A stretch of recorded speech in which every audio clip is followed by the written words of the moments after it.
the Bank of England has cut its main interest rate by 0.25% points to 4.25%, despite a split among policymakers. The Monetary Policy Committee voted 5-4 in favour of the cut, with 2 members advocating for a larger 0.5% reduction, while others preferred to maintain current rates. This decision marks the Bank of England's first rate cut since US President Donald Trump announced tariffs on April the 2nd, which have contributed to global economic uncertainty. The bank noted that these tariffs are expected to weigh on British economy growth and reduce inflation, although the outlook remains unclear.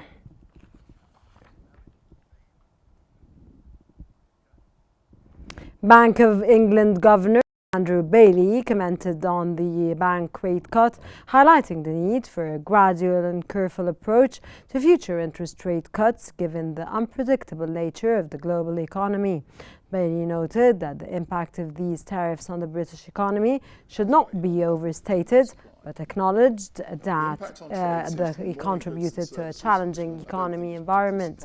The Bank of England has indicated that it will remain flexible in its approach to monetary policy, adapting to changing economic conditions as necessary.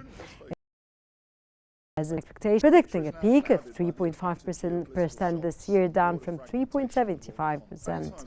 It also anticipates inflation will return to its 2% target by early 2027 and forecasts economic growth of 1% for this year. The impact on trade seems to be more in goods than services.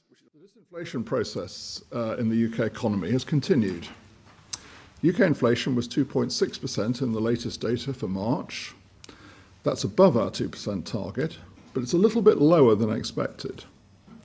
So with the progress we have made, we can take another step in making monetary policy less restrictive. So today we've cut bank rate by 0.25 percentage points to 4.25%. As the past few weeks demonstrate, the global economic environment remains an uncertain one. Interest rates are not on autopilot. They cannot be.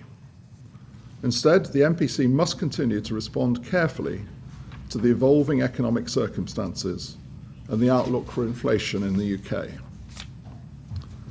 Whatever happens, the MPC will continue to set bank rate to ensure that inflation returns sustainably to the 2% target in the medium term.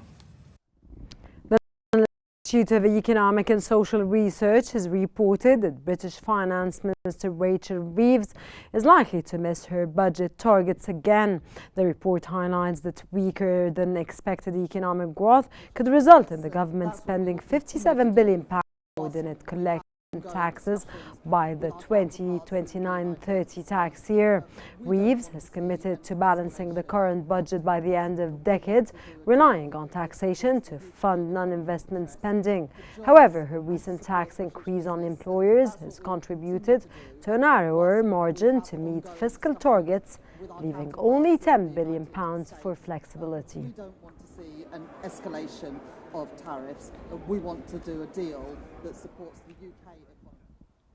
The European Commission proposed the countermeasures and up to €95 billion of US imports if negotiations with Washington fail to resolve ongoing tariff disputes.